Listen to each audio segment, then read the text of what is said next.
Salam sejahtera, terima kasih karena bersama dengan saya di Nazilin Unity Channel.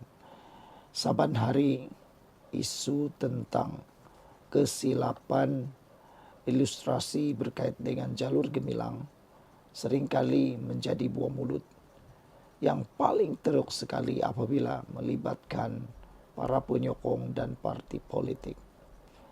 Yang teruknya ialah kalau orang yang kena mereka hentam habis. Tapi kalau diri sendiri yang kena, diam pula walaun.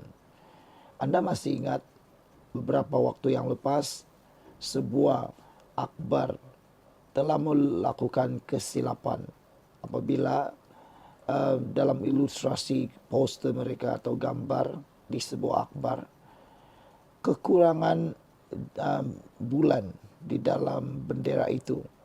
Wah, pemimpin dan juga penyokong parti pembangkang teriak bukan alang-alang. Bahkan mereka ada yang mencadangkan supaya yang bersalah itu dilucutkan kerakyatan. Ada yang mencadangkan konon tutup saja akbar tersebut dan macam-macam lah. Mereka kata permohonan maaf tidak boleh dipakai. Mereka kata itu satu kesalahan yang salah berat. Walaupun akbar itu sudah pun memohon maaf dan mengambil tindakan tegas kepada pekerja ataupun petugas yang bertanggung jawab, mereka tetap bising. Tapi akhirnya, seperti kata pepatah hukum karma kena, ludah kena muka sendiri. Akhirnya, apabila pas melakukan kesalahan yang besar dalam paparan bintang mereka yang tidak cukup baru-baru ini, lain pula jadinya. Mereka seakan-akan diam. Di mana kalimat walaun yang galak sebelum ini? Bekas pemimpin DAP menyatakan pas pengkhianat patut dilucupkan kerakyatan, kata beliau. Bekas Exco Selangor dan mantan pemimpin DAP Teng Chang Kim menyifatkan perbuatan PAS Terengganu menyalahgunakan bendera Malaysia dalam poster hebahan himpunan Teguh memimpin Terengganu sebagai pengkhianat. PAS pengkhianat, bendera pun tak kenal, patut dilucutkan kerakyatan, kata beliau. Malu tidak boleh dimaafkan, katanya dalam satu hantaran Facebook malam tadi. Pendirian tegas Teng ini menyerupai pendirian PAS sebelum PAS Terengganu terpalit dalam kontroversi ini. Logo kontroversi himpunan Teguh memimpin Terengganu memaparkan jalur gemilang di sebelah kiri dengan 11 bintang dan 12 jalur merah putih. Sebelum ini, dua akbar berbahasa Cina, pameran di Kuala Lumpur dan Kementerian Pendidikan turut terpalit dengan kontroversi jalur gemilang.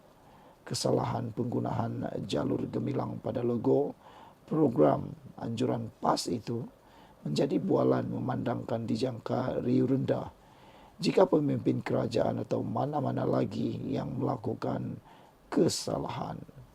Saudara-saudara sekalian, selepas jenuh dikecam, akhirnya PAS menjawab kekilafan teknikal yang tidak disengajakan. Apabila pendapat anda semua tentang isu kali ini, jangan lupa tekan butang subscribe dan kita jumpa lagi. Bye-bye. Salam sejahtera, terima kasih kerana bersama dengan saya di Nazilin Unity Channel.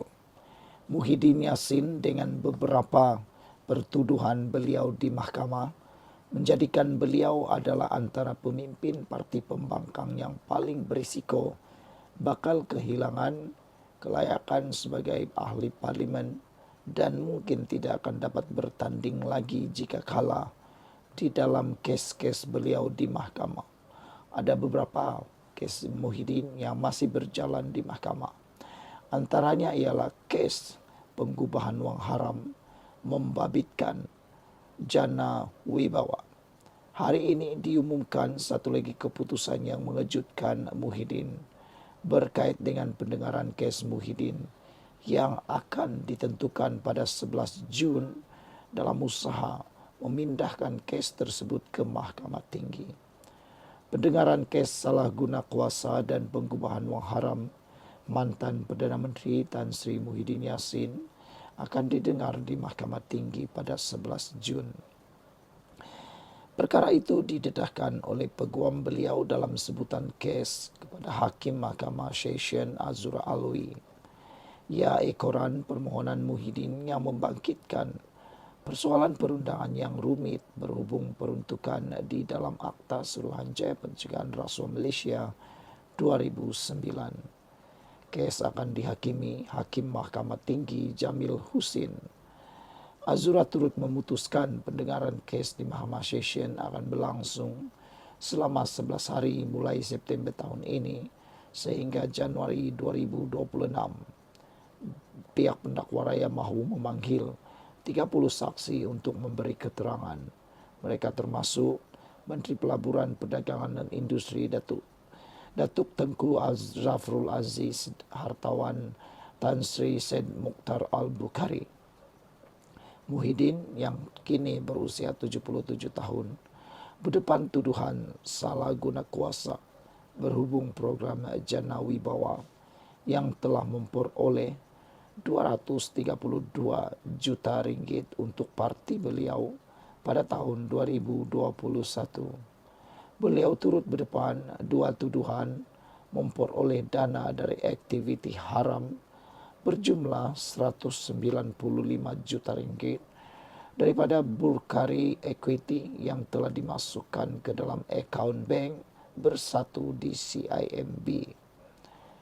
Muhyiddin yang juga ahli Parlimen Pagoh turut berdepan tuduhan memperoleh wang haram sejumlah 5 juta ringgit.